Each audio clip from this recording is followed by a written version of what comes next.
जल्द ही ये बेडरूम मेरी बेटी का होने वाला है। बेवकूफ औरत।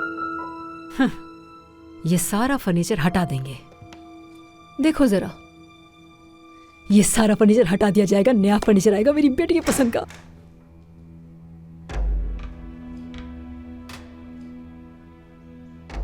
यहां पर क्या कर रही हो तुम? वो मैं कमरा साफ करने के लिए आई थी।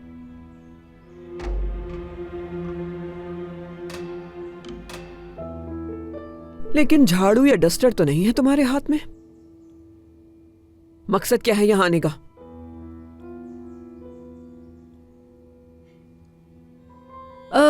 सुल्ताना साहिबा, मैं पहले चेक करने आई थी कि कमरा बेतरतीब तो नहीं है। इसे संवारने के बाद फिर मैं सफाई का सामान लेकर आती। फातिमा, ये मत समझो कि मैं करीम हूं। मैं अच्छी तरह जानती हूं कि तुम और तुम्हारी चालाक बेटी के दिमाग में क्या चल रहा है। आखिरी मर्तबा कह रही हूं तुम्हें, दोबारा इस कमरे में नहीं आना। तुम किचन में रहोगी अमीने के साथ। समझ आ रहा है या नहीं? समझ रही हो या नहीं?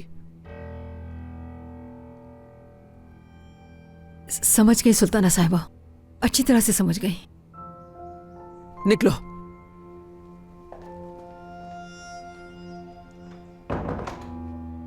देखो जरा, कितनी मासूम बनने की कोशिश कर रही है ये औरत।